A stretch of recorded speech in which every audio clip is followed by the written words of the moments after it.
Hello, everyone, and welcome back to another episode of Jay Social's Touchline Talks. Today's going to be a good show. We've got lots to talk about. Obviously, a lot of updates in the soccer world, new coaches, coaches being sacked, coaches being hired, lots of games. This is actually my favorite time of the season because it's December, not just because of Christmas, but because of how quick the games are coming. As a soccer or football fan, you want to see a lot of games, and the month of December gives you a lot, because teams are playing every second to third night. Mhm. So definitely lots to talk about today. So obviously we have here as a Chelsea fan, and we've got Charles as well, my fellow United fan in the building. So definitely going to be a fun show, guys. So yeah, let's get started. Obviously, we are not able to touch base on the weekend, the Manchester United versus Chelsea game. So we just wanted to kind of talk about that first, and then we'll move on to the Chelsea game of today against Watford, which is a very entertaining game. I was really surprised with that. Obviously, I think Chelsea got away with that game, but as it wa- as it's gonna have time to to say his piece. But let's get Mhm. started, man. So, what did you guys think about that game, the Manchester United versus Chelsea game? Obviously, I know. Obviously, I know. Though we couldn't expect much from it because Carrick was interim. So obviously, as a United fan, I was expecting us to get hammered by Chelsea, but that didn't happen, and we got away with a draw. So I want to let me start with Eze because obviously you're a Chelsea fan. You're probably pissed off because that's probably for you was 2 points dropped. Yeah, no, 100%. It was 2 points dropped. Considering how United's goal came about, which was from an error. I know our goal as well was from a penalty, but I think we clearly dominated the play 100%. We had the most amount of chances. I think it was like 11 or 12 corners to one for Man U. Like it was just like the ball was completely on the other side of the pitch, outside of a few counterattacks, more so in the second half. But yeah, it was definitely 2 points dropped. We 100% should have won that game. I thought we were gonna get away with it when the ball came into the box in the 90th minute for Rudiger to score, and then he blasted it over the bar. I knew that like yeah, it was just not our day to day. And for quite some time now, the last couple of seasons, we've had a really bad record against you guys. I don't know what it is. I don't know what's going on in the Premier League. We don't perform as well against United, but maybe now with Carrick and so on Ole not as a head coaches, they will have better luck with the new guy. But yeah, it was a good game. I think thought we deserved to win, but what can you do? Yeah. Were you happy with the lineup though? Obviously, Chilwell is injured, right? I think Yeah, that's Chilwell what wasn't kind good. of that's what kind of saved us a bit was Chilwell didn't start. Was there anyone else that did you kind of like the because Mount hasn't played for you guys for a while now. He played Yeah, today, but in terms yeah. of he hasn't He really had been a a main feature. yeah, he had a we played really well today. He had a goal and assist today against Yeah. Watford, but before that, he had a tooth infection and then he got COVID afterwards too, so he's kind of in and out of the lineup. The lineup was fine. The thing about the Chelsea lineups is that normally Tuchel picks whoever the hell he wants, and everything just works out. It's literally what Oh, happens. He puts in whoever he cares, puts in Loftus Cheek, he puts in Werner, puts in whoever he wants, and it just works out. So I never look at the team sheet and say, oh my God, what's going on? I know that sounds really like foreign to you United fans because all you guys do is complain about Ole picking this guy or this guy. Why isn't Vander Beek in the team? It doesn't happen over here. Over here, we trust our managers. All right. So yeah, no complaints over the team sheet. I think it was fine. I was hoping that Lukaku would be more fit yeah, for the game. That would have been good. When he came on, he didn't really do much. He didn't see the ball that often, but I think it would have been good to kind of put him against those center backs you guys had. I think it would give you guys a lot of problems. But yeah, yeah, but it was. I think when we scored that goal, right? I think that mm-hmm. really changed the script. The Yeah, moment we hundred percent. um because before we scored that goal, which was it was a it was a mistake from Jorginho, but the moment we scored that goal, all of a sudden we started playing football. Like, and I was looking to myself, I'm like, okay, why were we pinned to our own half for the entire first half and then part of the second half. And then the moment we scored that goal, all of a sudden we started moving the ball around. But I think it was kind of it was kind of late to bring in Lukaku at that time, just because the game was already, like, because you guys were struggling to score. You guys were playing with your dinner, like they would say. And you can tell every time you're playing, because at the end of the day, as much as United sucks, at least currently, Mhm. is to have enough quality that if we stay long enough in the game, we Yeah. still have that firepower, right? hmm So hmm that's what I And think happened with Chelsea, was just you guys ran out of ideas.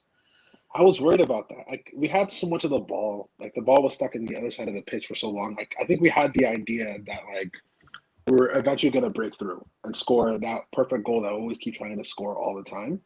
And it's like Man United, even though they're down, they're still like it's like a sleeping giant, you know. So given the opportunity, Sancho, Rashford, or whoever is going to score if you give them opportunity to, right? And we unfortunately we did do that. That's what led to the goal. And we had to kind of fight back. Got a penalty decision, which was a penalty to be fair, and kind of came back into the game. We did. We deserve. I think we deserve to win. It's hard to say that because we didn't really finish all our chances, but I think we deserve to win based on how we played. Yeah. But I don't know. It's not much you can do about that. And I was really worried about this game as well too. I was really worried that some weird shit would happen, and that's exactly what happened. But you know what, Charles? Go ahead, entertain me. What do you Yeah. got for me? What do you got for me, Charles? Yeah, Charles, yours is going to be a two-part question though, because you got to talk about analyze the game, and then also, just what are your thoughts of Carrick so far? I guess you could add that in there in that mix. I'm okay. I'll answer the Carrick question first.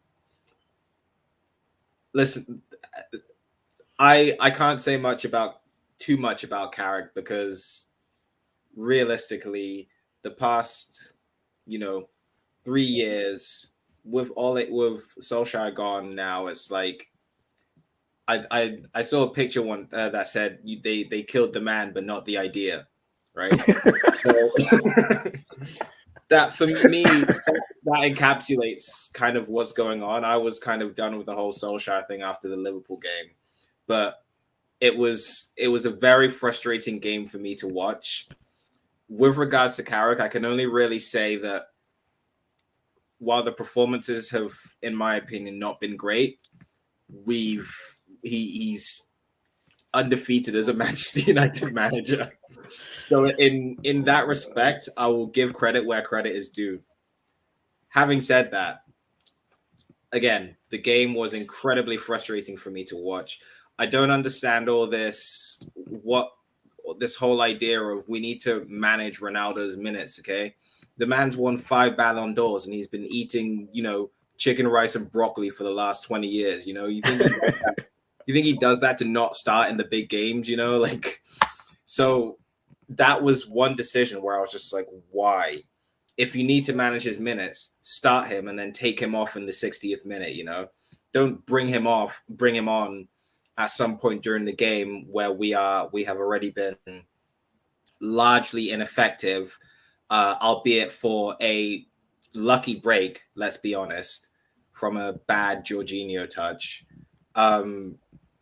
And just for me, there was no, I didn't for 1 second think that we were going to come out of that game. Like, I would have been surprised if we'd come out of that game with all 3 points. Just because of the fact that you can't keep on inviting pressure like that, especially against a team as strong as Chelsea, who are more consistent than us, who are fighting for the league. It was just, there were a lot of little things that really, really got on my nerves in that game. But, we didn't lose. That in and of itself is a sad commentary for a Man United fan to say, we didn't lose. So, but I mean, yeah, it was just a frustrating game for me to watch. I didn't really see any game plan or whatever it was besides, let's just let Chelsea have the ball and then, press the counter attack once every 45 minutes or something, So Yeah. But I wasn't thrilled that we didn't lose. Yeah. I don't know what I know people are really like gung ho about this whole Ronaldo not starting.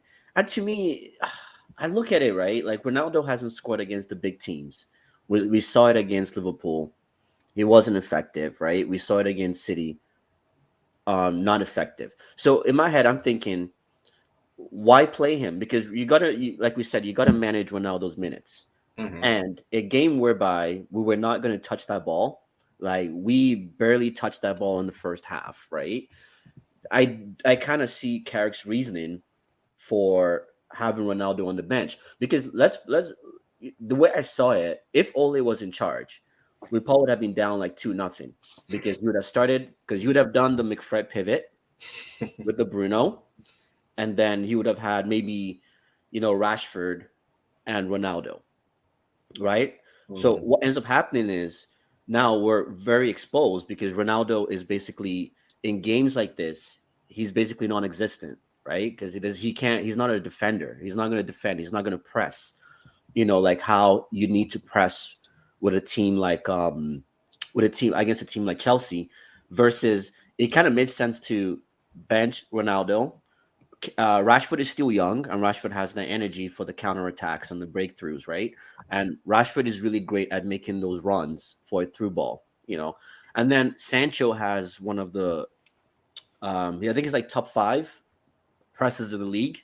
Like his numbers, like his defensive numbers are pretty high up. Mhm. So it kind of makes sense that Sancho came in for Ronaldo in that regard. And then if you kind of saw, he put in 3 defensive midfielders in Matic, and then the McFred pivot. So in terms of the lineup, obviously as a Manchester United fan, I'm like you, disappointed because it's Manchester United. We have the second or third like largest budget in the league, over in Europe.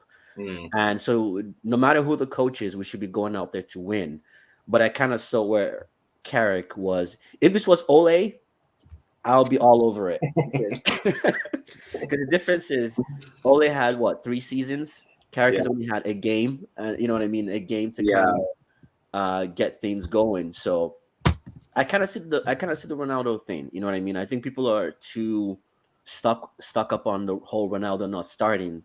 He's a great player, I get that, but you But gotta then understand the game. so then my thing with that is like, why did we sign him, and why are we paying him $480,000 a week? To are we starting him to score goals against young boys, or like that for me is where it's like I really do understand I I do understand the manage his minutes thing, but I think I think in a game like that, and just for me, I guess if I was a coach, my own philosophy would always be to take the game to them, whether it's home and away.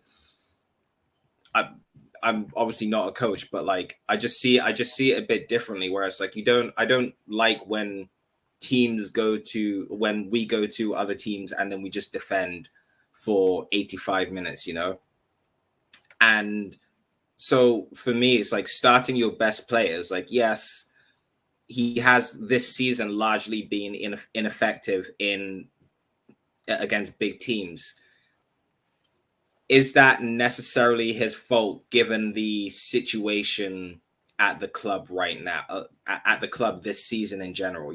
Like, because then that's almost taking some of the blame off of the coaching and decisions like that, and then essentially saying, well, since he's not, like it's Ronaldo. Like he only needs a second to change a game. Like, I'm not saying he should start every game or necessarily even play every game, but the big games, like the big games, I really genuinely do think that he would have be he is more effective, even if it's just like a mental thing for the other team to Yeah, maybe to throw have them off like the the you game have type. CR7. Yeah, Yeah, exactly. And so for me, like it doesn't make sense to bring him on like a third of the way through the game, where it's like, he barely even had, especially in a game where we have been defending for 55 out of the 60 minutes or whatever, whenever he came on, yeah, So it doesn't make sense to bring him on in a game like that where we are defending. Like you said, he's not a defender. He's not going to necessarily press or track back or any of that thing. He was brought to the club to score goals, and to win stuff. So like, let him play against the big teams, and then if you want to manage his minutes, bring him off at the hour mark or at halftime, whenever it is, and then let him get pissed off and go take an early shower, or like Yeah. that's the way I see it anyway. Yeah. Charles, you are totally right in what you've said now, but I think they were kind of thinking of it from the perspective of we're not playing well. Let's say we had, we're going to come on to, the new coach that we've appointed in Ragnick. But I think when you're looking at it from the present state of the club, whereby we don't have a style of play, you know what I mean? Teams are dominating us, whether it's the relegation teams or, the title contenders. We're being dominated in every game. So I see what you're saying. I see where it made sense to just, not play Ronaldo from the start, because it's like, okay, we're not going to have the ball anyways because we don't have that style of play, or we don't have a system in play. So it just made sense to just kind of keep him on the bench. And I agree with you. It made no sense even bringing him on when we did, because it was like, what was he really going to do? Like, we were not really controlling the game at that point in time. Yes, we had the one goal. I can see Carrick saying, you know what, let's go for it now since we have that one goal. But the reality is where Carrick kind of got it wrong was we didn't score a goal because, we outbeat Chelsea. It was just Jorginho made a mistake and we capitalized on it. You know what I mean? So, but I know it's one of those games where I'm sure Chelsea's, Chelsea definitely was probably hurting in that game, definitely disappointed that, and I couldn't be hard on Carrick. I couldn't be hard on him because, he's just doing the best that he can with the team. Just before we move on, because I know I want to talk about Timo Werner with Chelsea, because I know I'm hearing a lot of Chelsea fans saying that his time is done, and now there's rumors coming out that Timo might be linked to United next season because Rangnick signed him to Leipzig.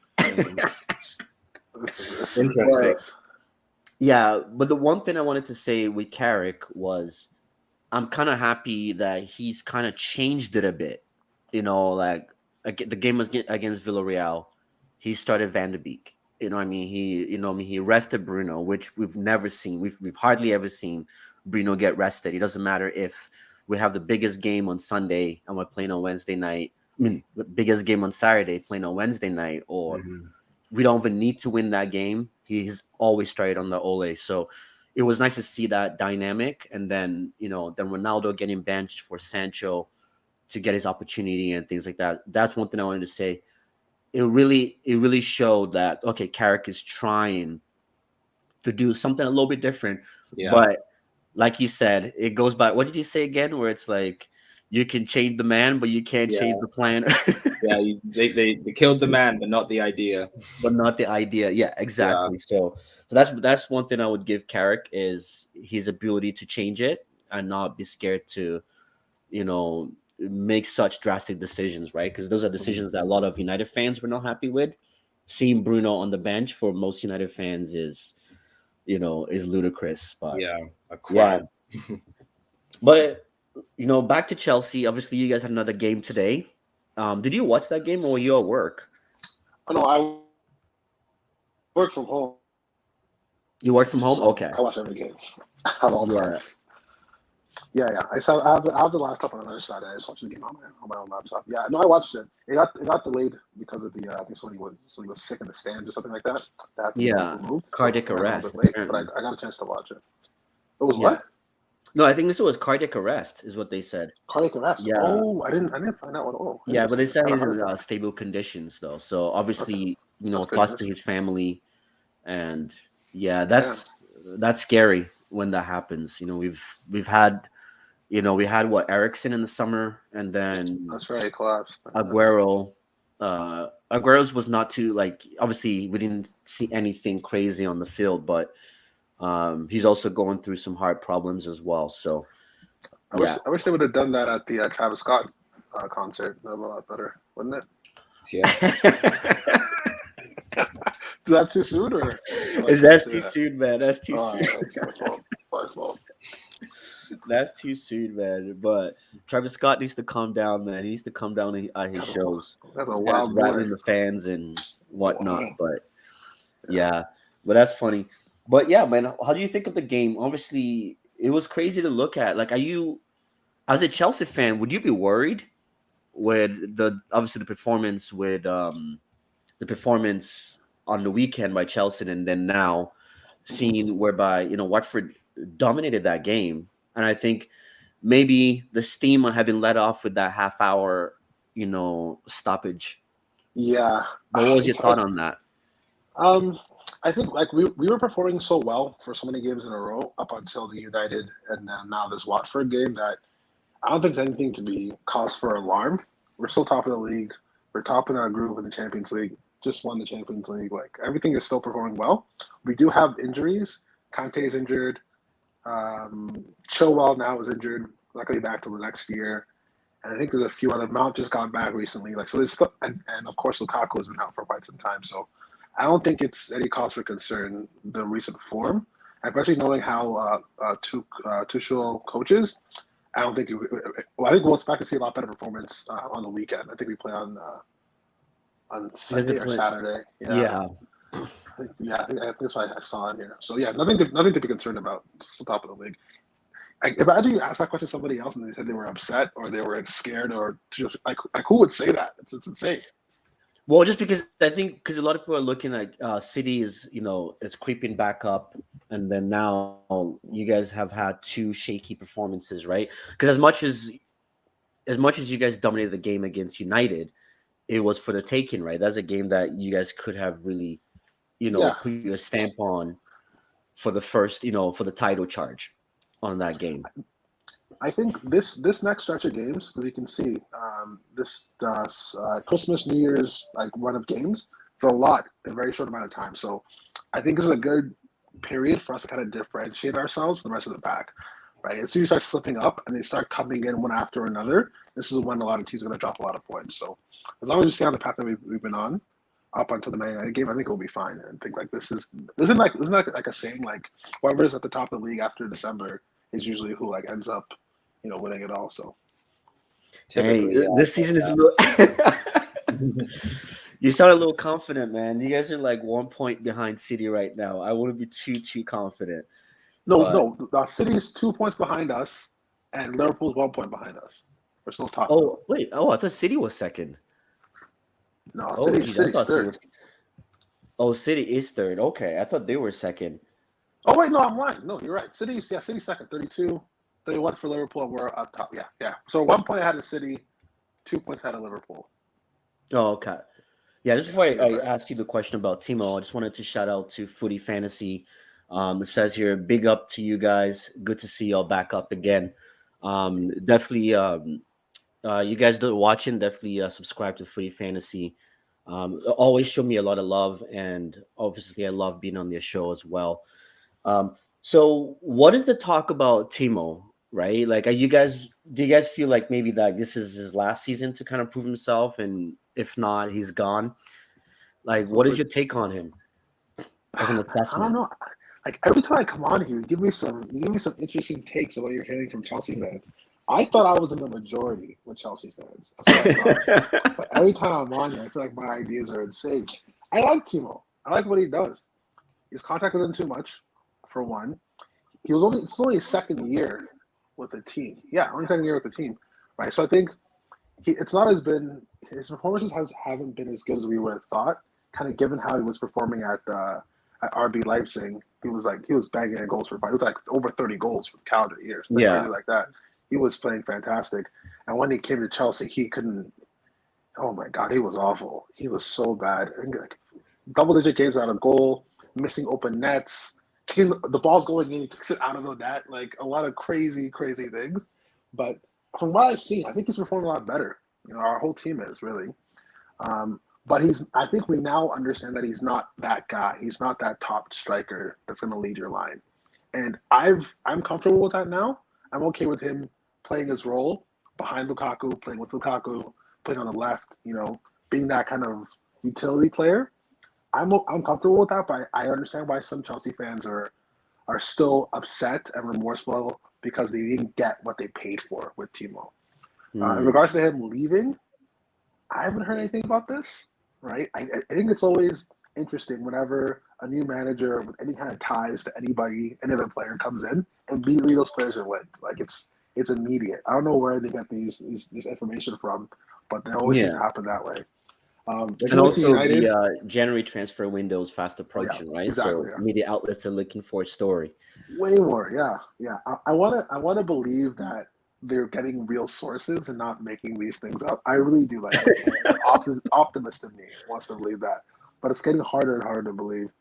But as for Tebow to United, over my dead body will he go to United? You never know, man. If Radnick can get him playing well, then hey, anything is possible. So look, Anything. let me ask you guys: Would you want Timo at United? Is that where what stage we're at now? Yeah, I'll say Charles. You can. I was gonna ask Charles, like, what's your take on Timo so far at Chelsea, and also, would you take him at United? I mean, as he's still young, I think there's still time for him to, maybe not necessarily be that guy that's, like you said, that's going to lead your line, but I think there's still a lot of time left in his career for him to prove himself. I don't think he's going to be like like when Fernando Torres came to Chelsea. But at the same time, him coming to United, I don't know where he would fit in or like where he would play given the amount of talent that like up front that we have at the club already. Like there's Greenwood, Rashford, Sancho, Ronaldo, currently Cavani. Like if we were to sign Timo Werner, like where does he fit in given his current form at Chelsea? Unless Rangnick can get him playing and scoring, putting up those prime Ronaldo numbers. I personally, for that reason alone, wouldn't want him to come. If he did, then let's see what let's see what you can do. I would honestly do it just to, maybe. Well, I would honestly do it. I would love to see it just to piss off the Chelsea fans, maybe, but that could also backfire on us as well. Yeah. Yeah, what we give you guys? I just don't know why he would play. Mata and Matic. Those are good signings, like in the moment, right? You guys like those players? Yeah, they were good at the moment. Yeah, like Matic, they did some. Yeah, I feel we kind of got them on the decline, though. If I were honest. Yeah, Matic. Yes, true. I think Mata was. We still got Chelsea. Definitely got his best years, but I still think Man United got some very good years out of Juan Mata as well. Yeah, like he's always been such a classy player. Like I honestly have wanted Man United to sign him when he was playing at Valencia. Oh, before we got him, yeah, he was great at Valencia too. Yeah. Oh yeah. Was he a part of that World Cup team? No? Yeah. He was part. Was it the first? Was it the one that won it? Yeah. He was. No, he wasn't part of the Euro squad. He must have been part of the World Cup team, but like on the bench because the entire starting lineup was just an El Clasico. Barcelona. No, I think he was on the bench for both. Yeah, he was on the bench for both the Euros and the 2 Euros in the World Cup, I guess. Yeah, he was on the bench for those. That's an impressive career for him. Really impressive because he won Champions League, Premier League. Well. Yeah, World Cup. Yeah, no, he's won Player of the Season for us a few times too. Yeah, no, he has. He's had an amazing career. Like, obviously, what's happened to him at United so far, it's hard to say, right? Because I think he was still a main feature for us till I think even Ole's first season. He started a lot of games, and then I think like we've all said, right? Once Ole had that loss to Tottenham, Ole's time at United just changed for the worse. That's why he just became. Because I remember before that loss, Ole was still very flexible with his, not very, but he was still flexible with his formation, the personnel that he was using. And then after that loss to Tottenham, that 6-1, I feel like he just changed and just never became the same manager and just started fixated on certain players. Obviously, Bruno coming in also kind of influenced his decision on who he played and stuff like that too, just because of the impact that Bruno made from the start. And I think obviously Bruno was undroppable for a long time, and so I definitely do get that. To answer your question about Timo Werner, everyone, I've never seen Ralph Radnick's football. Mhm. So it's hard for me to kind of say. It's hard for me to say what he's gonna, how he's gonna implement his style. Is he gonna? Everyone has been talking about his high pressing, and Ronaldo might not be starting. So if he's gonna go that route with the pressing, then I would say Timo Werner would be a good player to have on the squad. Not saying I will go get him, but if he came, I could definitely see him fitting in because, um, as a you can vouch for me, I always said this last season. When everyone was bashing Timo for not scoring goals, and I said, guys, like what he gives you what he gives Chelsea is, like, yeah, he might not be scoring the goals, but he's creating spaces for other people to come Mhm. in and score those goals. Like he was a nightmare for defenders last season. He's been injured, obviously, this season, but he was a nightmare for defenders. They didn't know how to. He was all over the place. What I mean, pressing. So Mhm. that created a lot of spaces for your midfielders to come in, like the Mason Mounts and the Harvards, to come in and score those Yeah, goals, yeah, which is yeah. very priceless. Like I kind of related to Martial at Manchester United. There's a stat that shows we win more with Martial on the pitch than without him on the pitch, and it's yeah. United fans would slate him that he's not scoring goals. He's not smiling and stuff like that. But what he gives to the team with his link up play, being able to hold the ball, invite people to come in, things like that. I think today's football fans don't really put value to. I think that's what a player like Timo Werner gives you on a team like that. So I still think he's a good player. And Chelsea has never really had you guys have never really had the greatest history with strikers, to be honest. Like, yeah, Yeah, I know. Yeah. like Drogba was one of a kind, and even then, Drogba's numbers were not that great. Hey, When hey, you hey, think hey, about it, hey! Whoa, you guys are whoa, set up for whoa! midfielders or something to score goals. Let's slow down, okay? First off, Drogba's numbers weren't amazing compared to Thierry Henry's numbers. Yeah, that's fine, but he's performed really well, and he Don't get scored me in wrong, big man. games every single time. Drogba is one of my legends, so I'm not making fun of Drogba here. I'm just saying. So like, I know what you mean, but like Drogba, and then after that, we had a bad run with strikers. Then we had Diogo Costa actually played really well with us. A lot of Yeah, people forget that we won. He was with Conte. We won the league by almost like a crazy margin. Right, we went on that huge, like I think it was like 16 game winning streak, um, not including like the league games as well, like everything combined. And then now we purchased Morata, didn't work out. Purchased Werner, hasn't really worked out as much. And now Lukaku. I think Lukaku, he's that guy. He's Yeah, that guy. As soon as he gets fit and ready to go, he's going to perform. He's going to score goals. I'm never really worried about that and stuff with him. But yeah, yeah. The next question, actually, is quickly, as we go one at a time. If we're thinking about bringing in Timo, what's the price? What are we talking here? definitely a cut price. Okay, we want definitely a discount. yeah. Okay, Oh, What'd you guys I get him for we'll again? give you 25 30 mil for a max. oh my God, that's Ooh, it I might be a said it. swap ridiculous. deal. It might have to be a I swap said deal it. or something. You If can you take came to Harry me, Maguire. I would even pick up the phone call. I would even pick up your phone call. I'd be like, yo, who's that? Charles again? That's 25 million. You Send can the take voice Harry note. Maguire. Oh my God, that's negative money. That's a negative asset. That's a negative asset. Honestly, I don't even know who I would trade for. I don't even know who I would trade. I don't even know who I would trade for Timo Werner, Werner? to be Yeah. honest. Maybe I might give you McTominay or someone like that. I was gonna say. This, Actually, no, I'll this give is you It'd, Bruno. I'll it'd give have to you be one of Bruno. those two. this is the deal. I'll I probably give you actually really Bruno, to like be Luke Shaw. honest. I don't think he's better than Chilwell. I actually really like Luke Shaw. Luke Shaw plus 30 million, you got Timo Werner. That's a fair Luke deal. Shaw plus 30 million. Luke Shaw plus I'm 30 I'm million. not picking up my phone now. Wait. Wait, Luke Shaw plus. I would take that deal. Wait, plus 30 Plus mil. You want to Okay, give 30 Luke mil. Shaw and 30 mil for yeah, Timo Werner. yeah, the 30 mils coming from your side. That's what I'm saying. Yeah. You know what? That's not a good deal for us because we don't necessarily need wingers. We don't need forwards like that anymore. I think we have Yeah. enough forwards.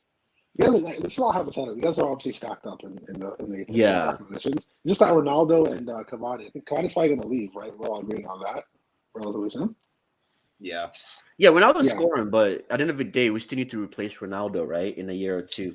Yeah, when he So decides and never decides to leave.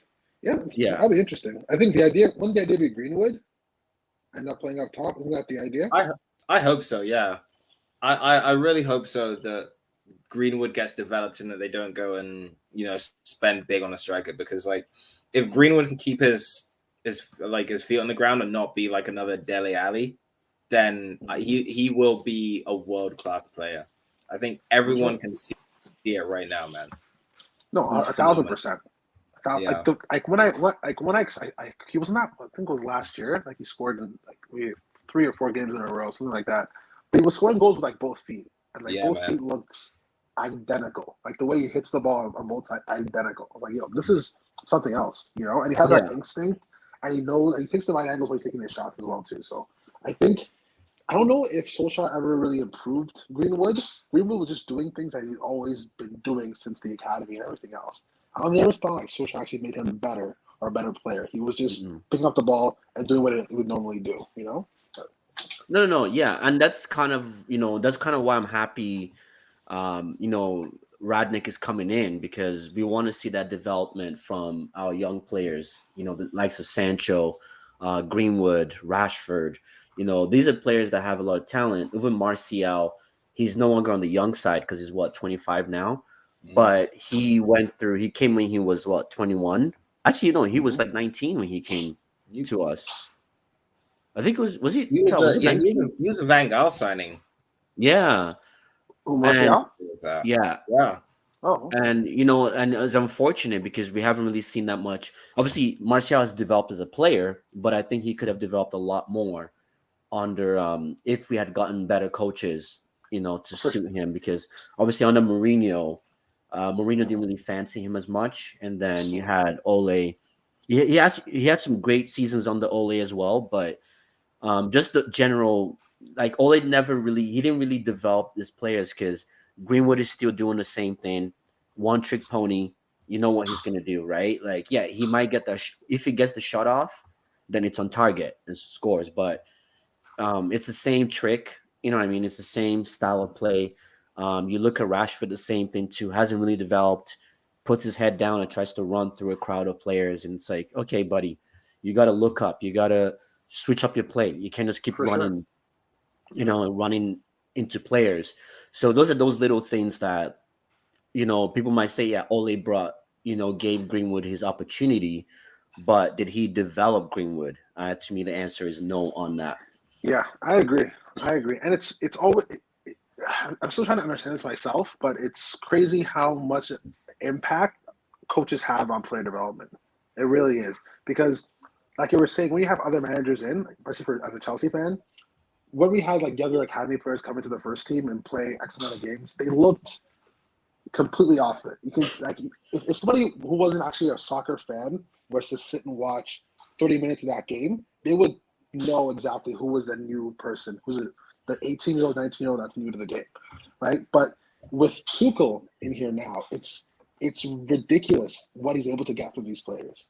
It's like it doesn't even make any sense. Like Ruben Loftus-Cheek, I thought he was done. He had so many knee me too. surgeries, Yep. so many things, and all of a sudden looks like our third best center midfielder. It's fantastic. Nathaniel Chalobah.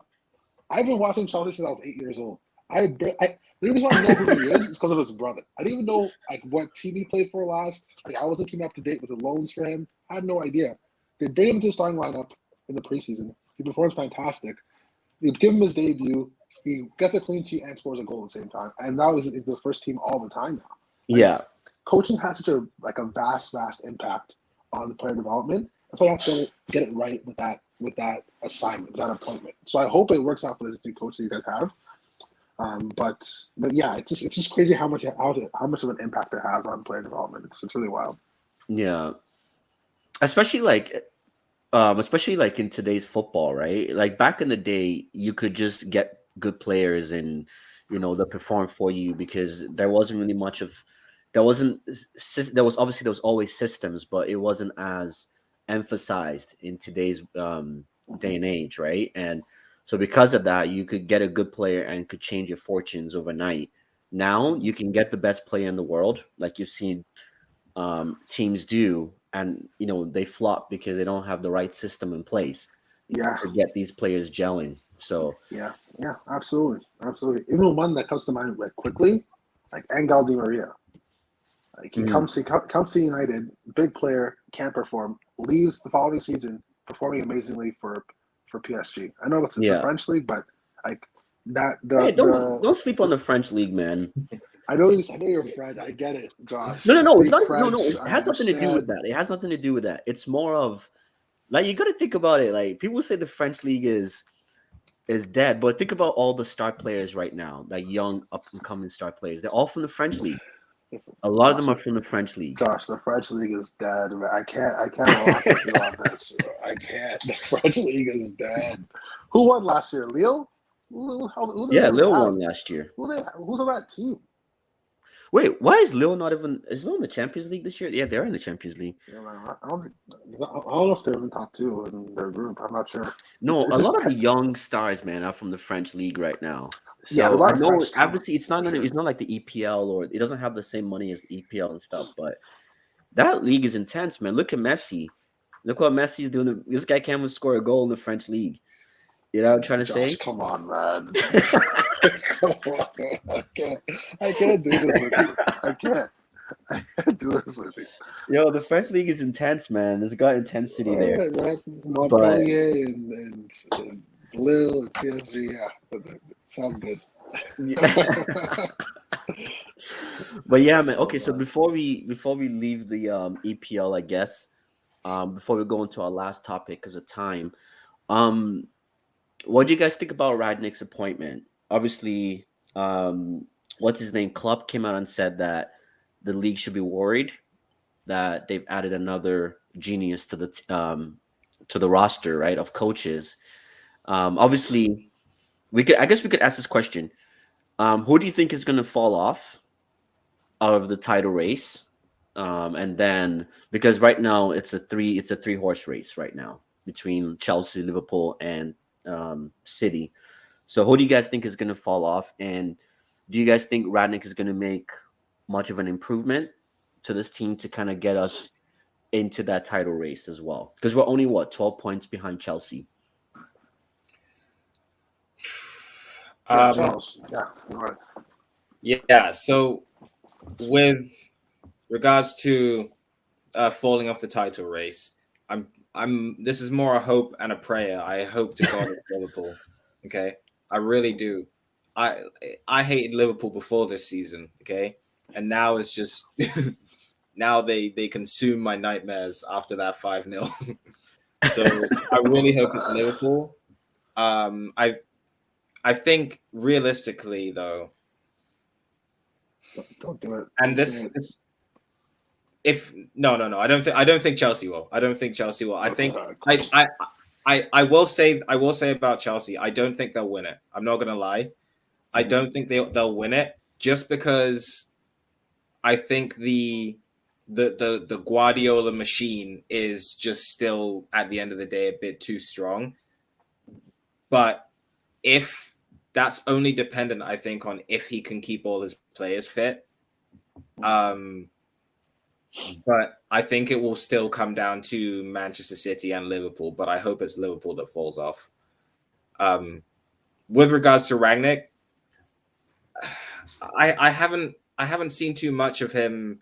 You know, I haven't seen enough of him to really say if he's gonna like. I think I'm sure he'll do well, but it's gonna be tough to say as well because like Manchester United aren't necessarily in a position to win the league or like challenge for it at this point. So for me, it's kind of hard to judge. You know, if it's just about getting into the top four, then you honestly could have left Carrick in for the end till the end of the season to try and do that. And that's my honest opinion. So it's kind of hard to say. I think he'll get us. He obviously seems to have a very clear vision of how he wants his team to play. And, he's, obviously we know about the influence that he's had on Klopp and Tuchel and, I forget who else now, but.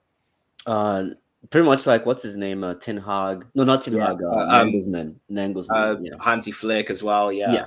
So, in that respect, he obviously has a very, very clear vision. And I think that is something that any good manager needs to get their team playing the way they want. I haven't seen enough of him to be able to really say that whether I think he's going to take us to the promised land.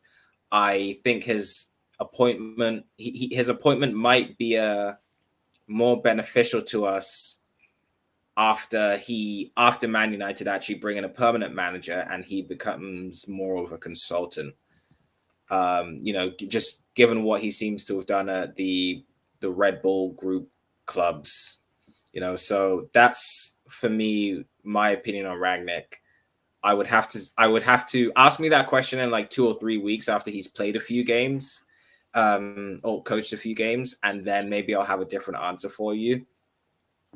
But I will also say that it will be interesting to see how Ronaldo does under Rangnick as well, because like you said, he's not a defensive player, and he is a law unto himself in a lot of ways, given his status in the world of football. So, we'll see how that relationship materializes as well. But I think it was more of a question of winning. Like if they were more in a position to win the league, then it might be a bit easier to answer. Yeah, that's a good question. Do you think who do you think is gonna? Because obviously we know who Ole's starting 11 was, right? Who do you think is gonna? Do you feel like there's gonna be a huge change in who is gonna be starting, or do you think we're gonna see the same? Bruno as a 10, Ronaldo as a forward, and I guess most people's concern is the McFred pivot as well.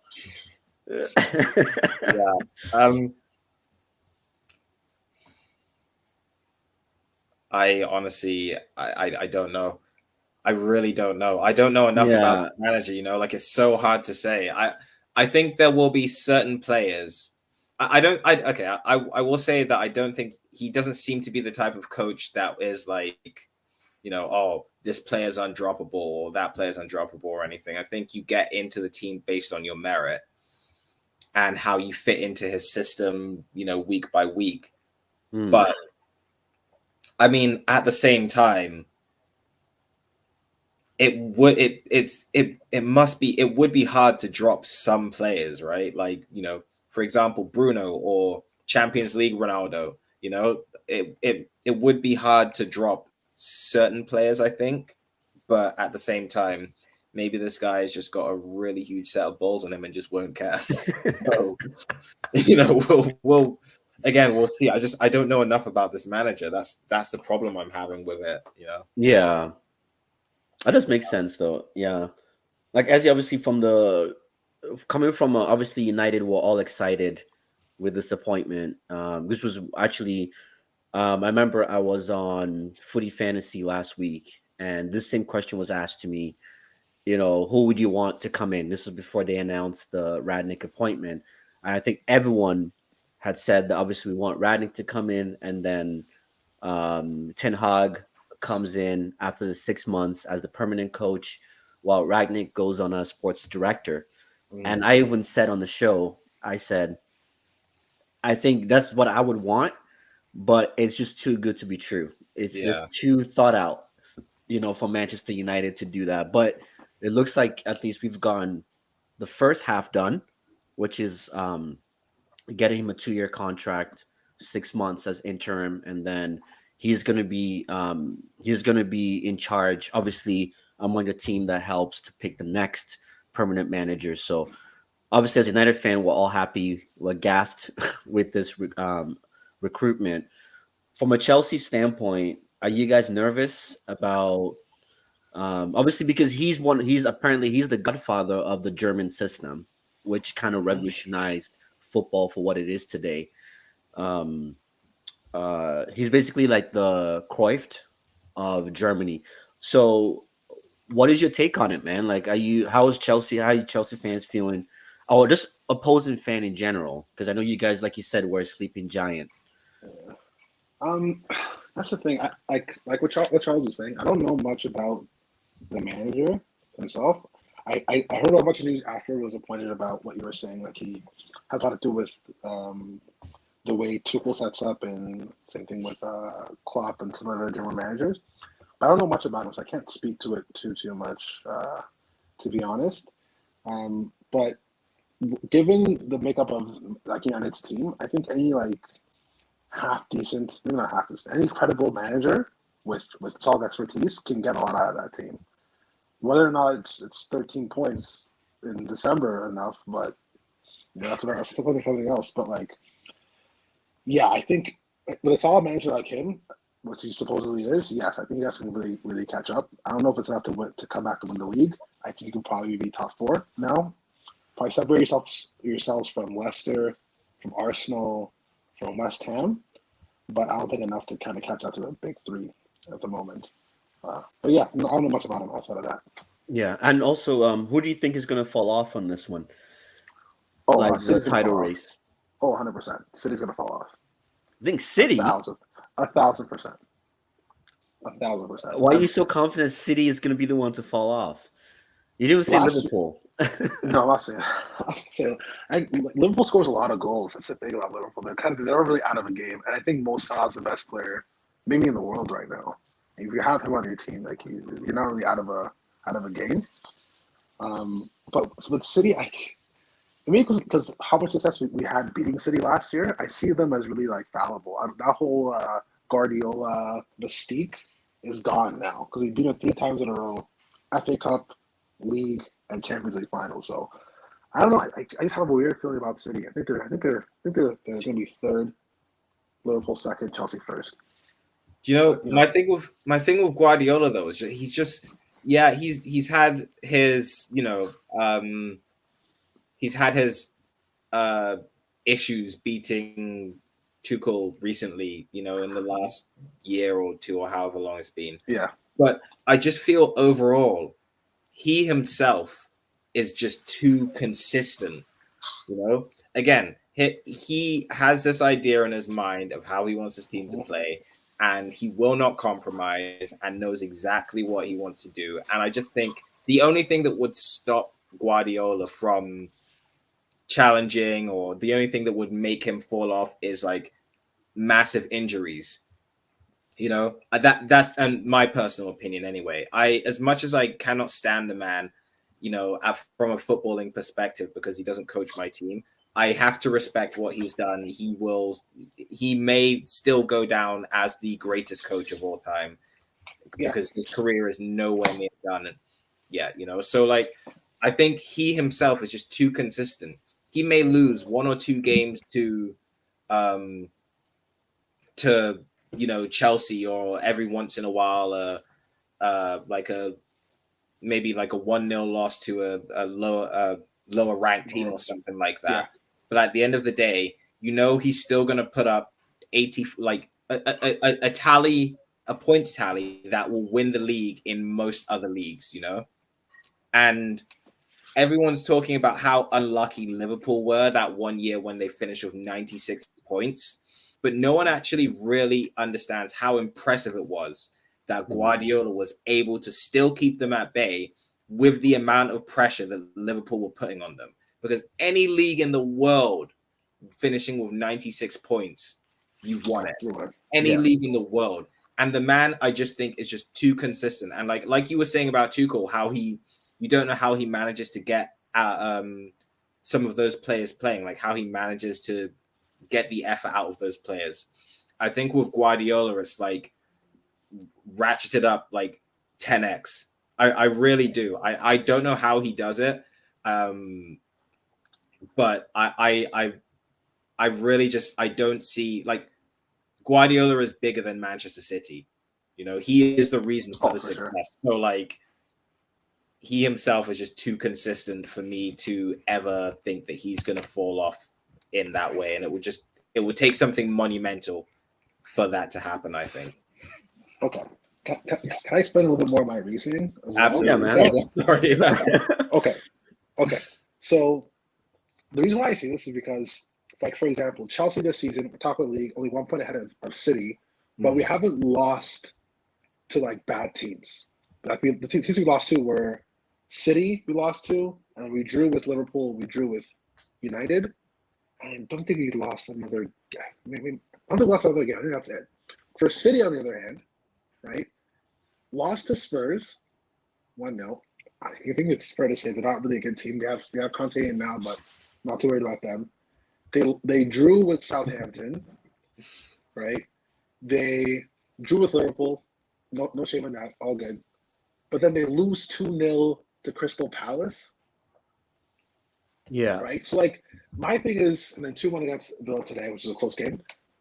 They draw points against bad teams. It seems as though Chelsea has a pretty good range of beating up on bad teams and getting those points that we need to when we need to, right? But City, it seems like based on a 13-game sample size, they're susceptible to losing any random game against any one of these random teams, even when they have 80% possession or whatever it might be.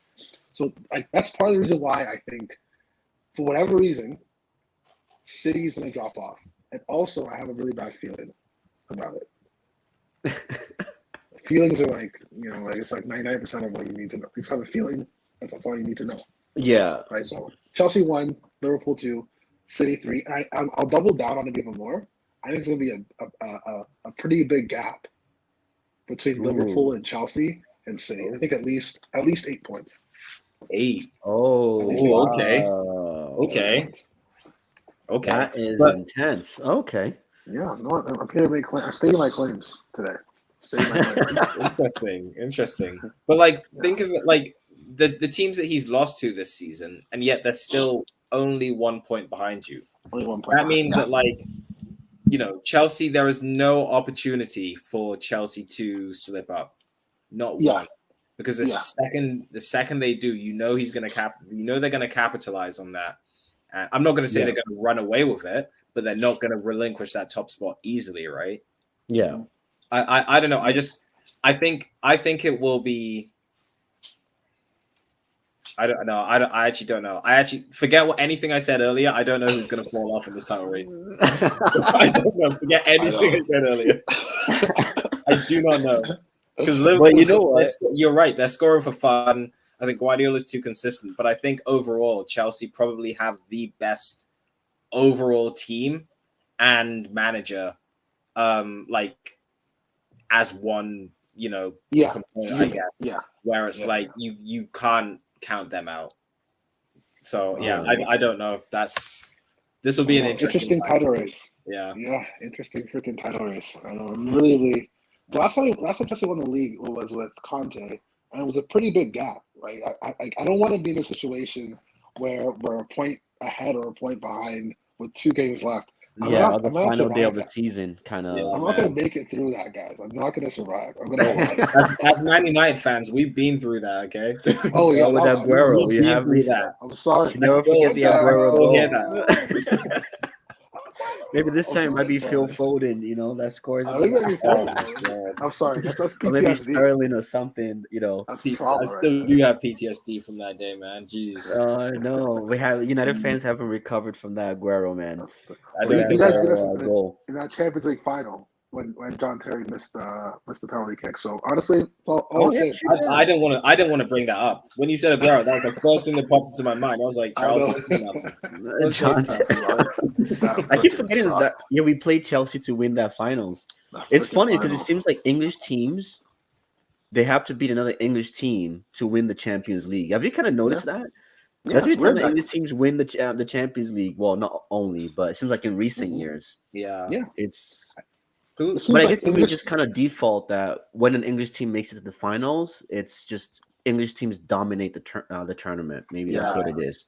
So it was Liverpool, Spurs, and then Chelsea, Man City, and I feel like there was one more before those two, wasn't there? Chelsea, Man U. Chelsea, Man U. Yeah. Who was the last English team? Would it have been Liverpool to win it in 2000? It was against AC Milan. That was Milan. Yeah. Yeah. So that was Milan. Yeah, I still remember that game. That game. Yeah, me too. I was actually in Cobham in London that night. That was actually it was wild. But I'm gonna quickly answer this for me. I think I want to say it's gonna be Liverpool.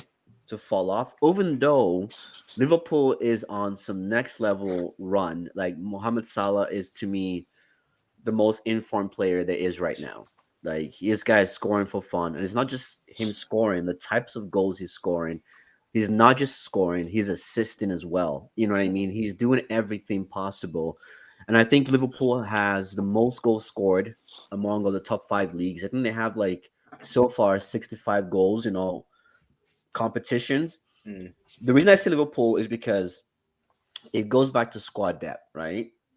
I feel Liverpool they have a very very strong starting 11 and then maybe two or three players that they can bring on to change the game, right? Which could work to the advantage because Klopp doesn't like large teams. He likes very compact teams that he can trust week in week out. So I get that, and doesn't destabilize his system as much.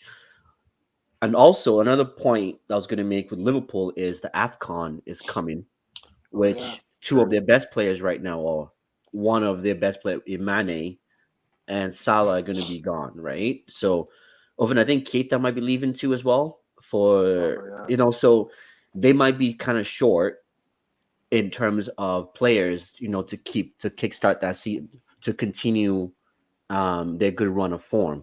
So that's what I'm a little iffy with Liverpool. The reason I did not say Chelsea, I mean, I didn't say City, was because City, we've seen it time and time again. So I know you listed all the losses that they've had so far, the draws they've had. They usually start slow, and then But but once they Josh, turn, I also had a feeling though. You need to mention that. I also had a feeling. So I people know, know, Josh. So they know. hey, your feeling is just. It is just.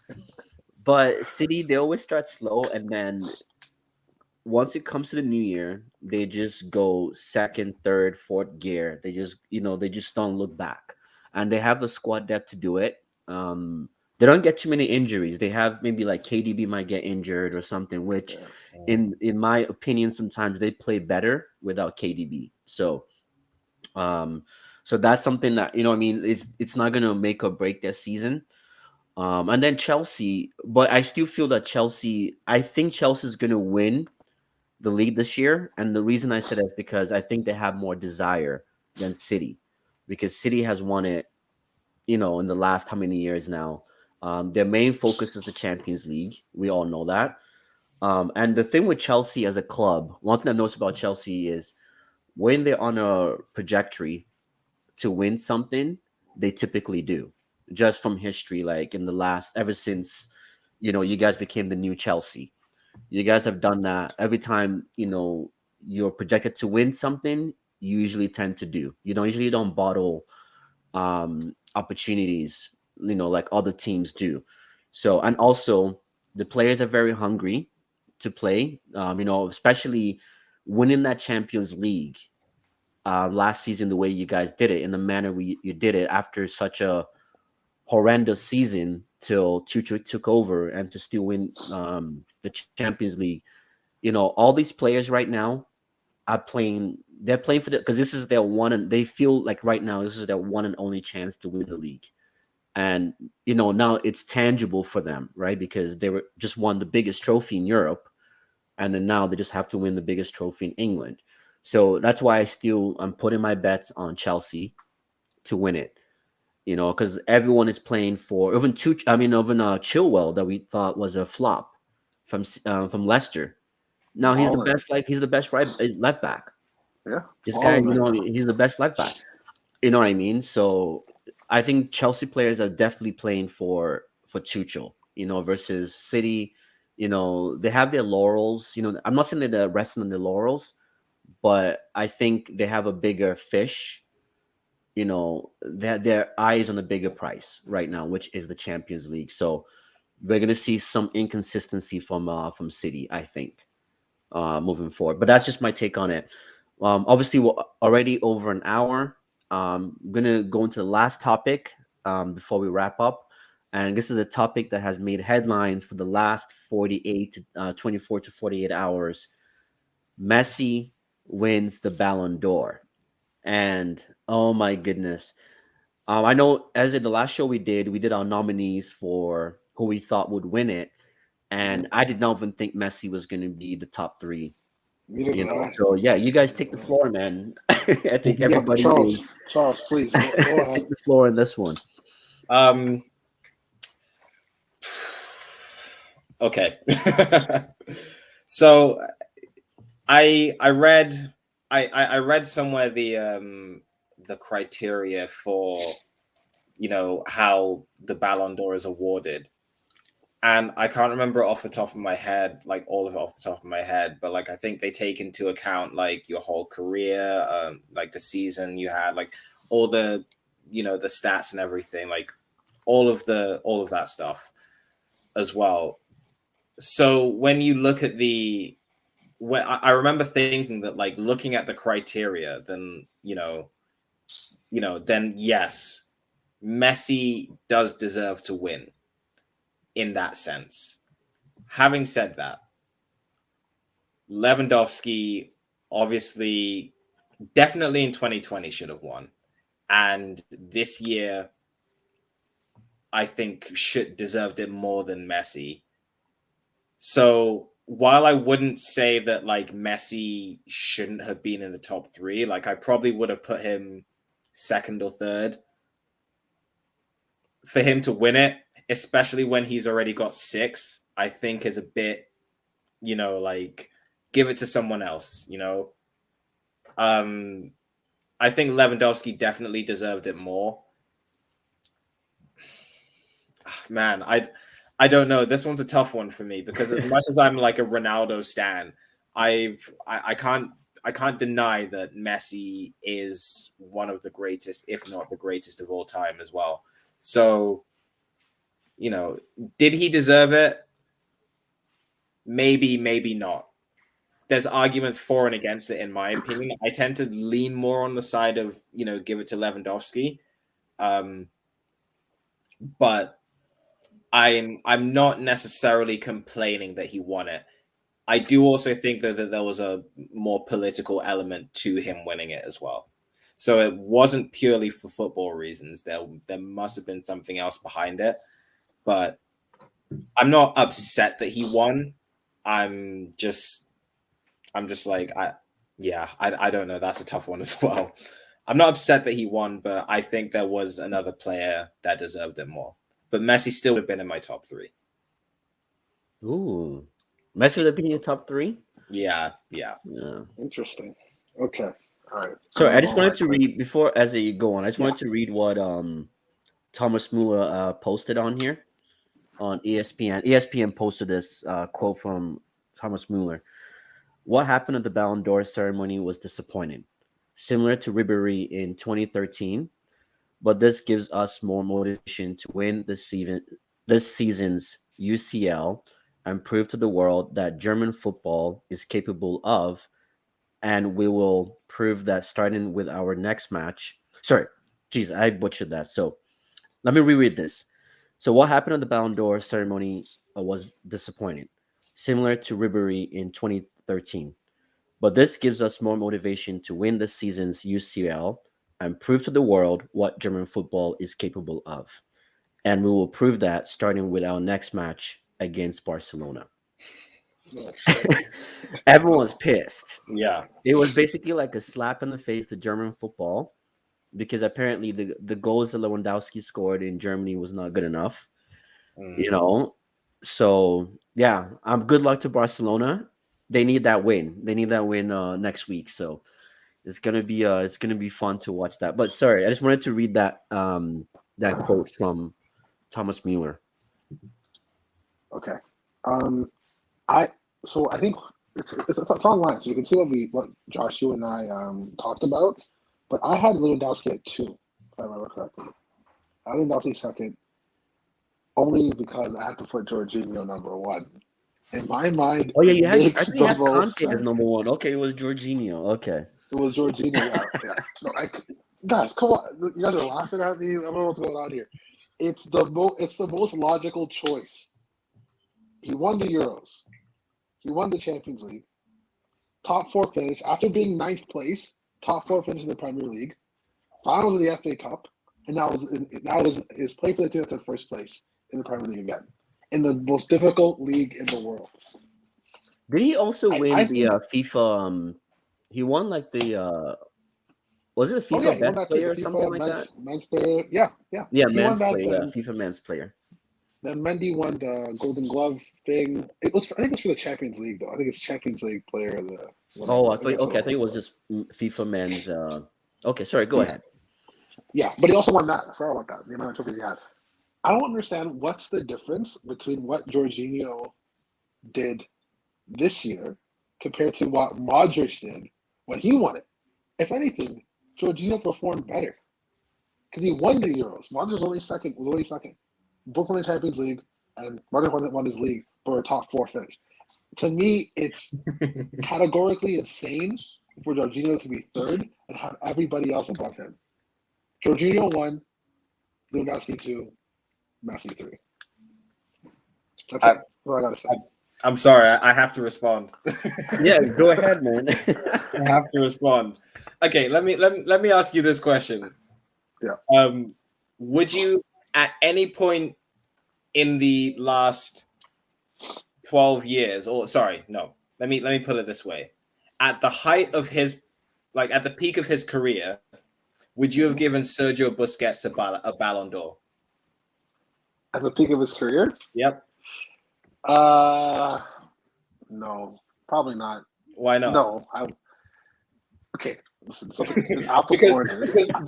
the way I see it is that like Jorginho's best season would not even come close to like the top 3 of Busquets' best seasons. You know, the man's won the sextuple, he's won a World Cup, he's won pretty much everything there is to win in the game, and he is Ballon d'Or-less. Okay, I don't even know if he's ever made the top 3.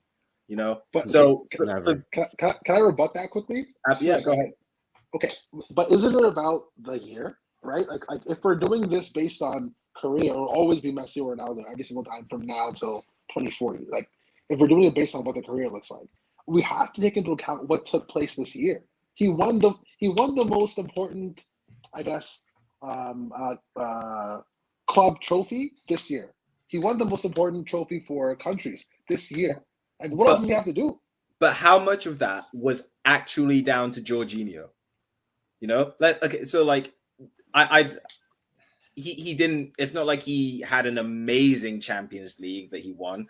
He didn't necessarily have an amazing Euro. He just happened to be in those teams, and I'm not saying he doesn't deserve the recognition. I'm genuinely not saying that because obviously, you know, he did something right, but you can't tell me that, you know, Italy winning the Euros and Chelsea winning the Champions League and whatever else it is that Jorginho won that season was down to Jorginho's individual brilliance. You know, because for me, Jorginho he's not a bad player. Let me just say that. He's not a bad player, but he is not by any means the player that's going to change a game for you. I'll be besides, you know, scoring a penalty. That's how I see it, you know. Whereas for me, if you take into account if you look at Sergio Busquets, he is one of the best holding midfielders of all time, in my opinion. If you look at Luka Modric, even though I don't particularly like him, I genuinely do think he had a better season than Jorginho did. Still wouldn't have given him the Ballon d'Or. No way in hell. I think that was ridiculous as well, and I think that was probably somewhat political. But you know, he got one. Congratulations to him. But man, definitely Jorginho, in my opinion, is lucky to be in the top 10. How like that is so ridiculous. He is lucky to be in the top 10. Okay, that is. I was vibing with each other. I thought we were good, and then this is what Stephen A would say. It's blasphemy. He committed blasphemy just now. Let me tell you a few things, Charles. Number one, just because he isn't the sexiest player, doesn't always walk around in a nice red dress, doesn't mean he's not performing properly. He does exactly what he's supposed to do on both on the Italy team and on the Chelsea team. That's what enabled us to get to the position that we're in. He's the vice captain for Chelsea. Again, won the Euros, won the Champions League, went from ninth place to fourth, and went to FA Cup finals. You can't. It's like, what's a good analogy for this? I don't know what to use here, right? Like if let's say you were racing a car, right? There are two different cars. One car they're both exactly the same, but you put in one extra, I don't know, gear or seat cushion or whatever, and as soon as you put that seat cushion into that car, you win first place. And you take that seat cushion out and you put it to a different car and you win first place again. But the two cars are identical. Only thing that's different is that one seat cushion. That's what Jorginho does. There's no way for us to know whether or not Italy will win without Jorginho. It makes no difference. So okay, so sorry. Sorry, We go ahead. keep Go going. ahead. No, I'm done. Go ahead. So you really think that he was better than Lewandowski? That's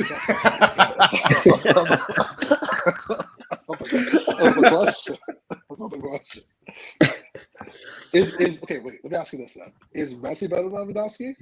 Of course. I mean, overall, yes, he is. That's the same thing. It doesn't matter. Like, Messi is better than Lewandowski. I don't necessarily think he had the better season, but you can't tell me that he's not a better player. But Jorginho is neither a better player, nor, in my opinion, in terms of trophies, maybe we'll say he is if the Ballon d'Or had been held the previous year in 2020, I would assume Lewandowski would have won it. Don't know for sure, but I would assume he would have won it.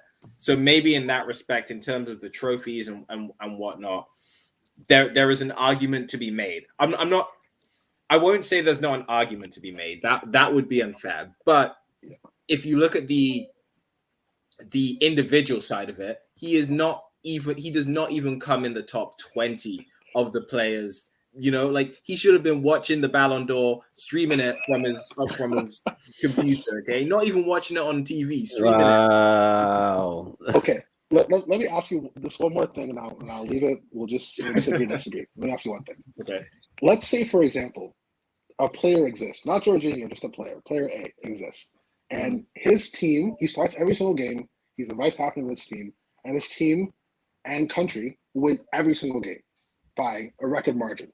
Right, 10-0, all 38 games in the Premier League. They win every single title or cup or whatever they can win.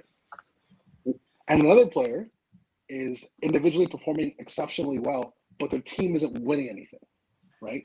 Which player is more deserving of the Ballon d'Or in that case? Well, it's tough to say because it's an individual award. Oh, of course, yeah. All these awards are individual awards. Yeah. But who would you pick?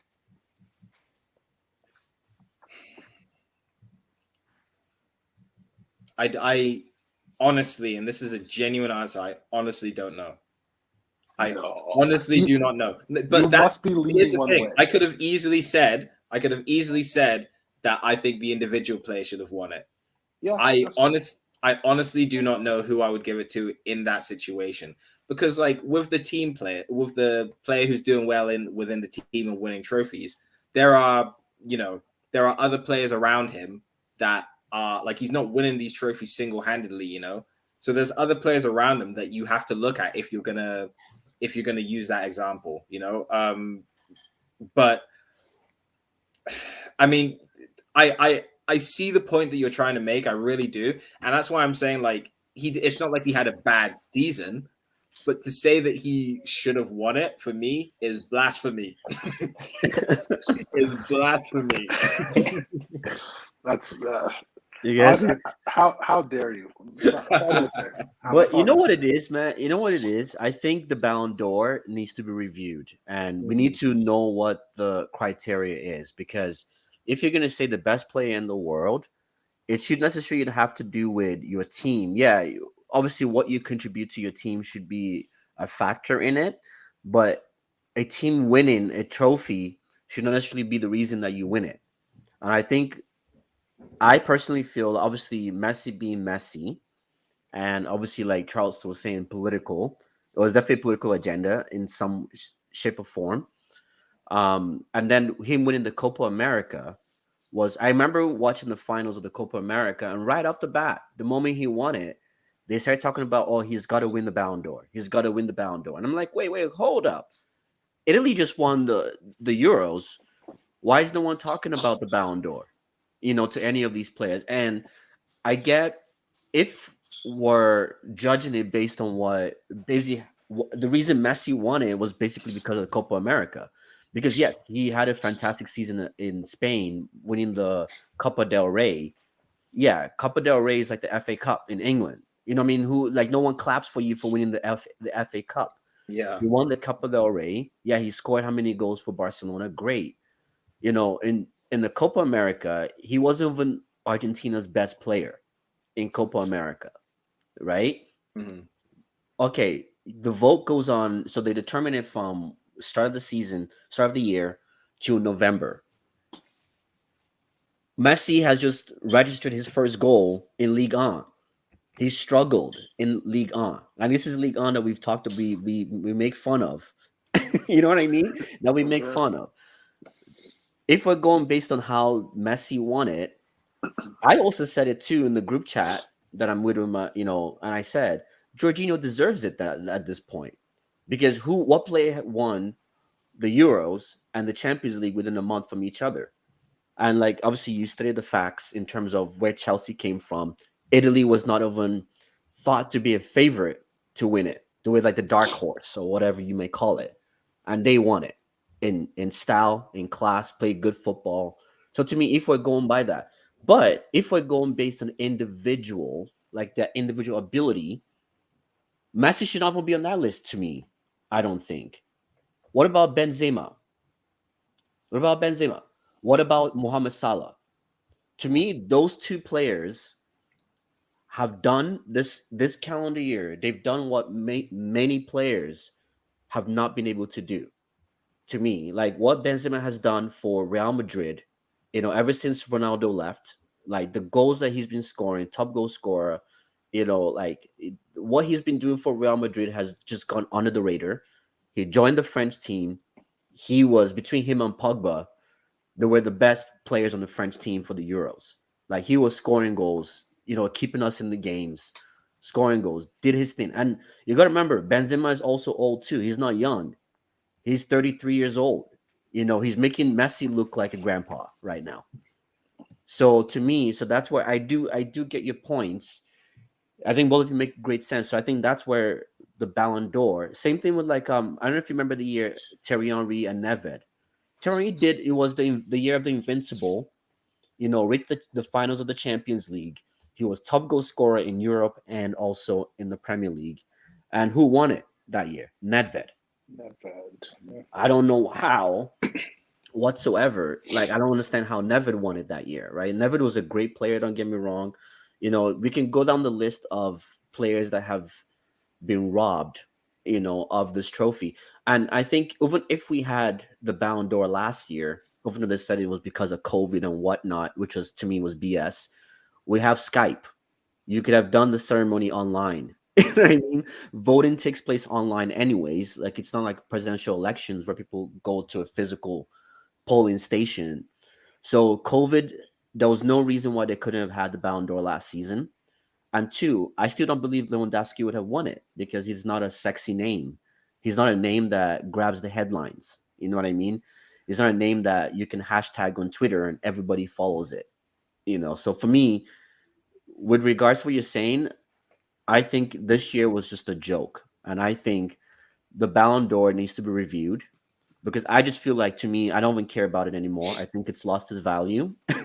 What's the point of having 30 players on the list? Just make it top three players and let's get on with it. I mean, why is the point of having 30 players and then you don't even pick the right one at the end of it? So I think they just need to kind of review. I think they just need to be clearer of what the criteria is, right? For us to have a better understanding so we're not, you know, at each other's throats, right? Trying to figure out why this person deserved to win it.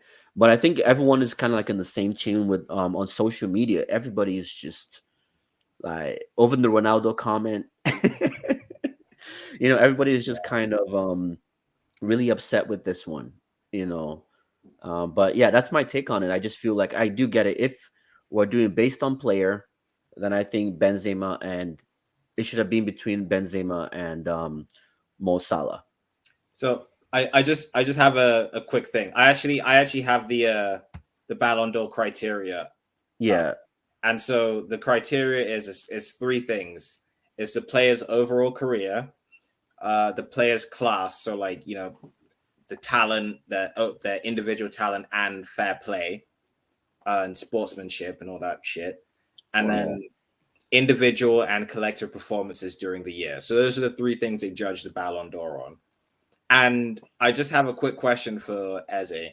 And if we're talking about, you know, a player that, you know, won the Champions League and won the Euro, would you then consider, and I might shoot myself in the foot by asking you this question because I'm not 100% sure about this player, but I'm pretty sure what's the name of that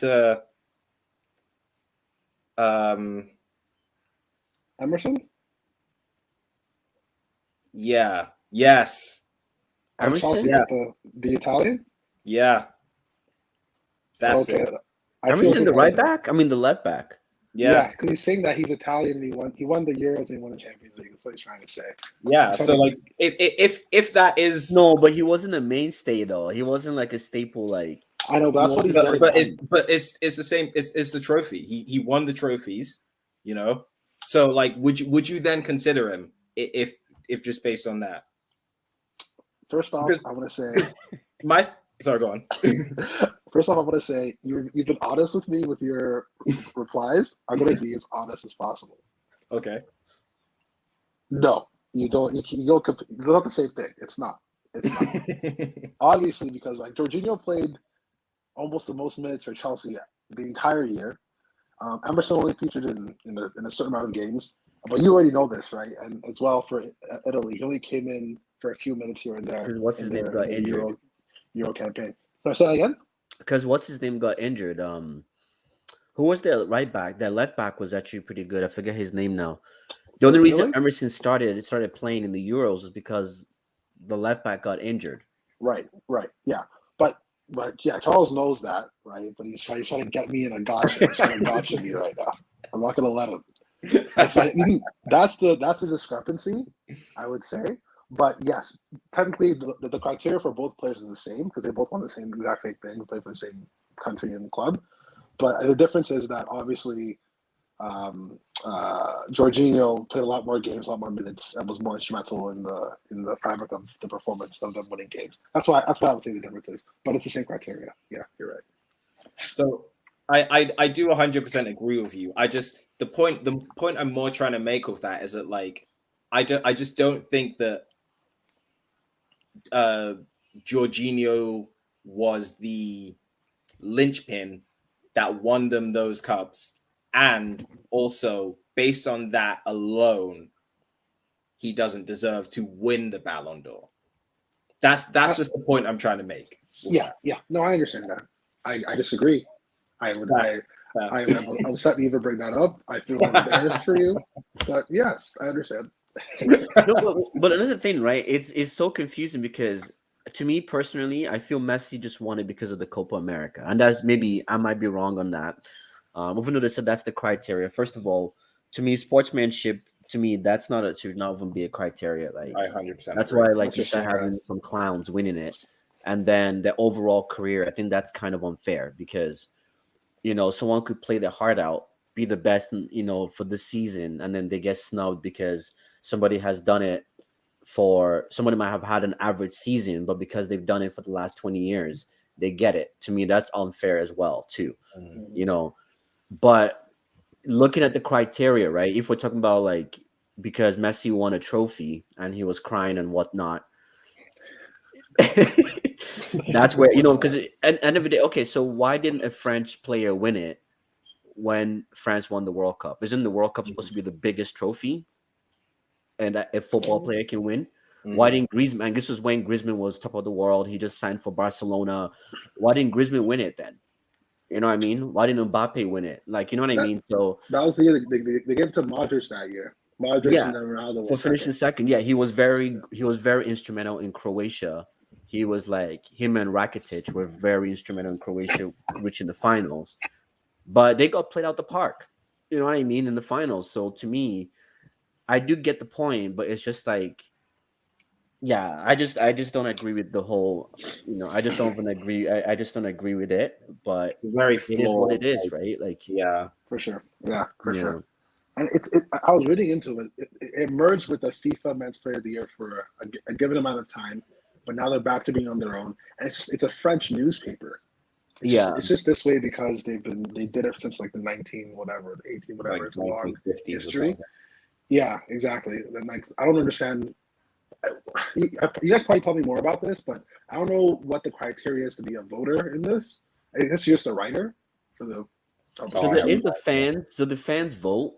yeah. So and that's another thing too. So the fans voted Lewandowski as to come first on like Okay. when they totaled the fan votes. It was Lewandowski first and Mo Salah second, close second.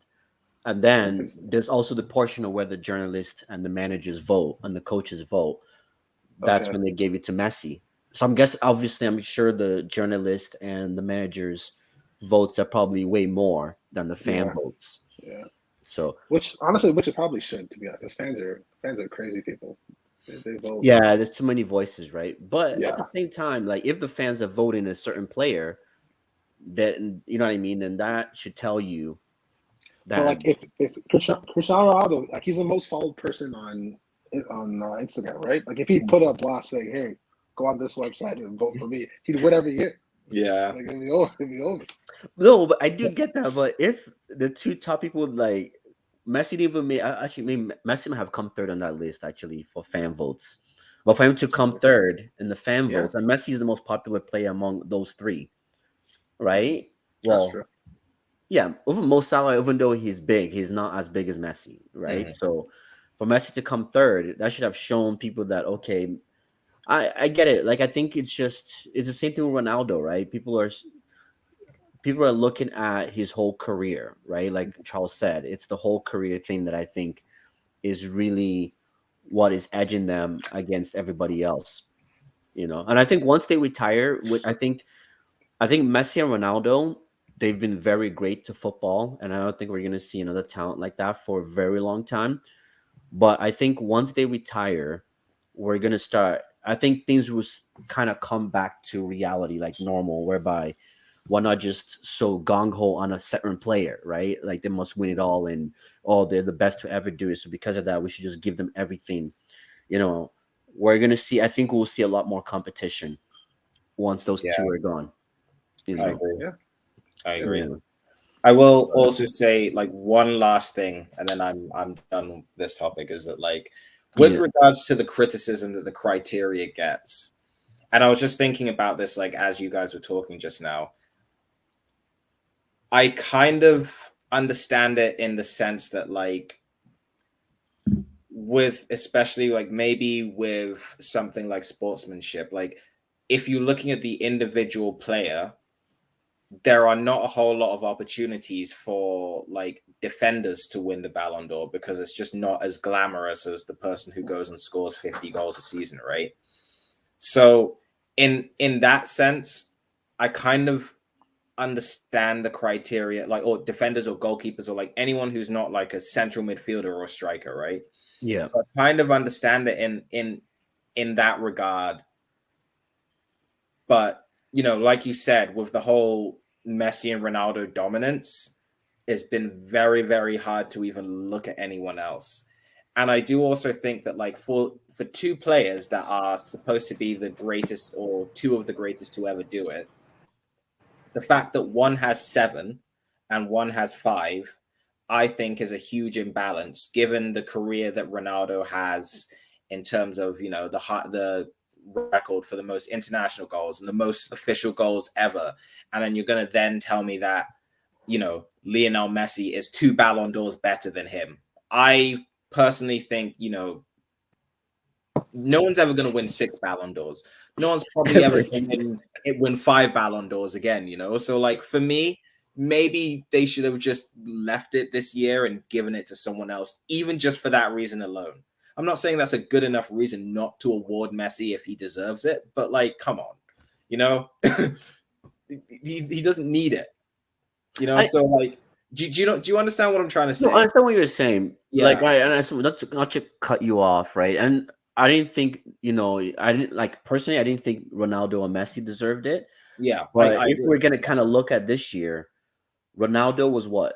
He just broke how many records, international goal scoring records did he break this year? Yeah, And then he made the big move from Juve, well, being Italy's top goal scorer. Well, Lukaku was, but like he scored goals in Italy, and then he came to England. Look at what he's doing for Manchester United hmm, at such a short time at his age in a very physical league, right? For him to still be doing what he's doing at United versus when you now look on the other side, whereby Messi has spent his entire career in one club that has catered to all his needs. He's comfortable there. It's yeah, like you've been at the same job your whole life and just the same company your whole life and just, everyone loves you. The CEO loves you. Everybody loves you. And you're just a rock star. Everything goes your way. And, but the moment you switch companies, you're no longer the hot potato anymore. You know hmm, what I mean?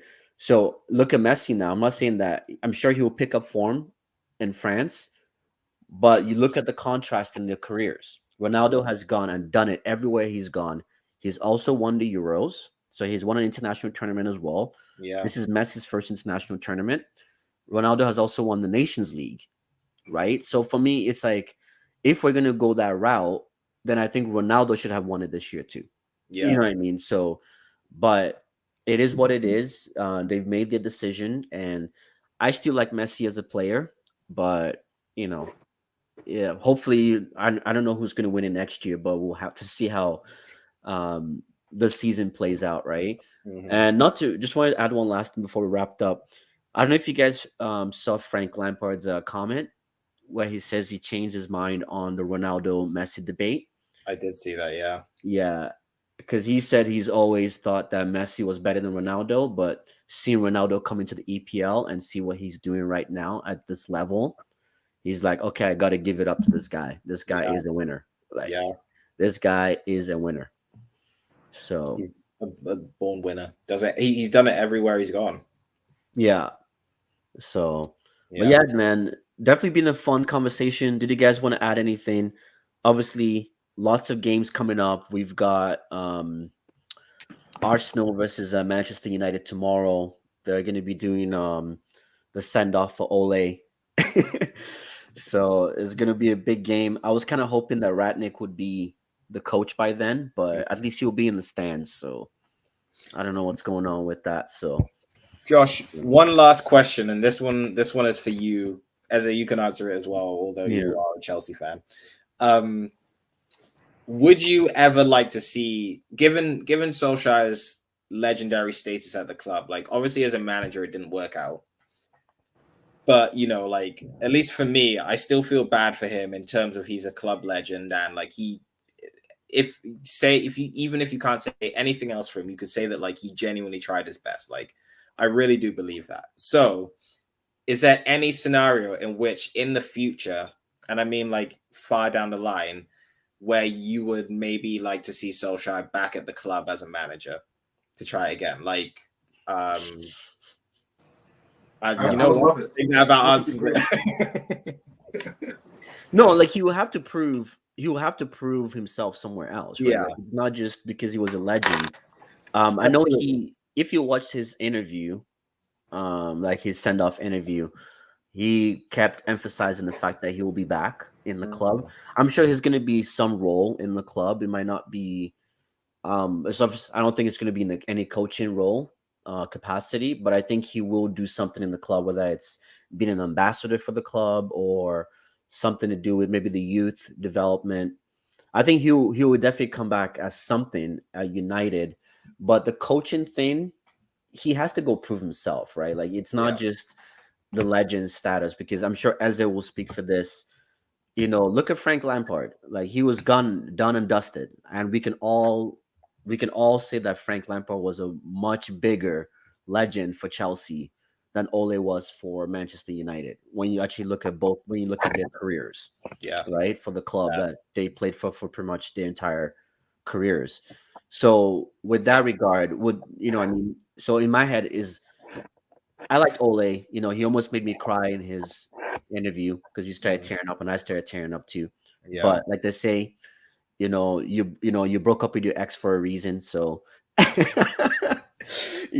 forget So, that. Even though sometimes it's hard in the moment, but yeah. don't forget it. So that's kind of like my take with Ole on there. But I guess Ezra might have something to add on to that. Oh, I love Ole. I think he should be the manager right now. Never should have been fired. I love what he does. I'm Bring him sure you back. do love. I'm sure you do love Ole. I love Frank Lampard to be fair. So Oh Nothing, goodness. nothing to add on that one. Yeah, that's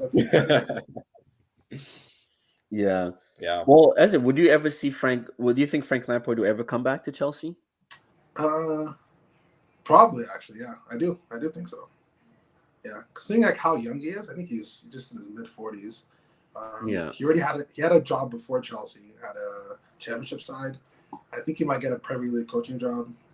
Unless he already has one relatively soon. Yeah, he was a candidate for the Newcastle job. Yeah, I saw something like that. And I that's saw the he was thing. candidate for a few jobs.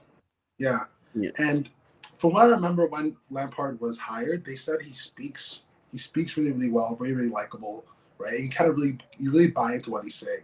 The fact that he got a job at Chelsea after coaching Derby is insane, but Yeah. he finds a way to do it, right? Because of his ability to speak. So I imagine at some point in the future we'll definitely bring back Lampard in some capacity.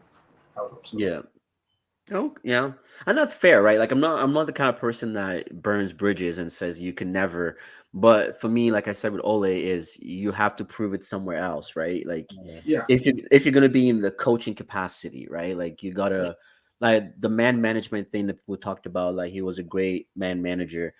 I think it's a myth, but that's a conversation for a different day. that man Um, manager thing. He's just a nice guy. That's what it is. He's just a nice guy, and he's nice to talk to. I think that's what it really is.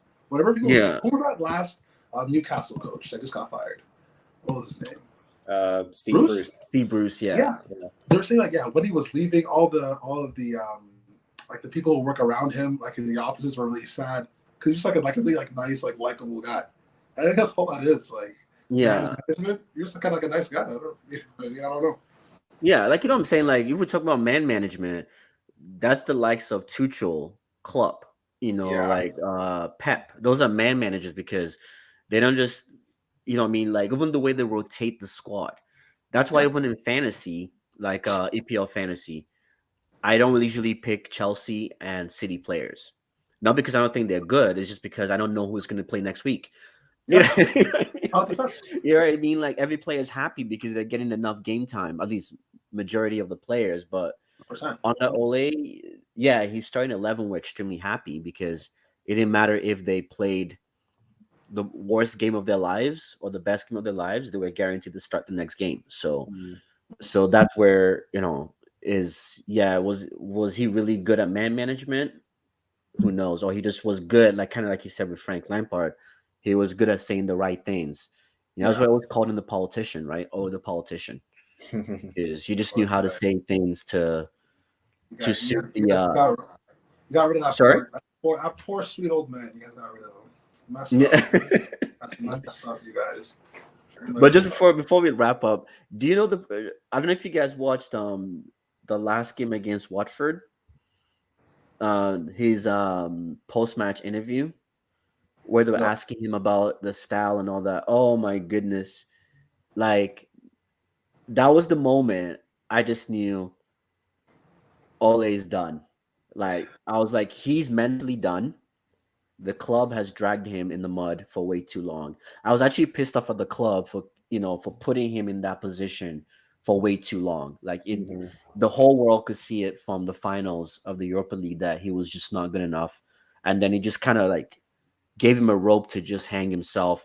Because the interview they asked him, so like something like, what was wrong? You guys were not playing well. What did you think was was the reason for you guys not playing well? And he's like, well, we had a lot of chances. We scored a lot of goals. I mean, we scored one goal. I'm like, Are you kidding me? This guy could not even analyze the game. Like he was so far gone in his head. He's like, we scored a lot of goals, and then he's like, I mean, we scored one goal, and then he's like, I apologize for smiling. Yeah, Oh, I was I like, saw oh that. my I was like, god. man, we've never been seeing too many My memes, heart went for man. this guy. I was like, this guy said, Yeah, I apologize for smiling. That's when you need. I was like, okay, it's yeah. done. Yeah, there's nothing. There's no way out of this. But You should give him a call, Josh. Give him a call. Just say thanks. no, man, he can. I don't know where he is right now in Norway or something like that. But hey, it's On all good. vacation. Maybe if I'm in Norway, man, if you know some Norwegian ladies that you know from hospitality, then I'll link him up. But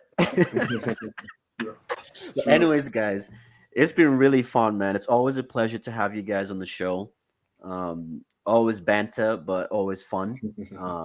Constructive banter, I guess. Yes, yes. As I hope we're still cool. I hope we're still cool. Yeah, even though Tough to too, say right as now, a Charles. Jorginho is the best player in the world, but we'll allow it. I need another month away from you guys, and then we can start again fresh. Sorry? That's fair. That's fair. Yeah, I think that's fair.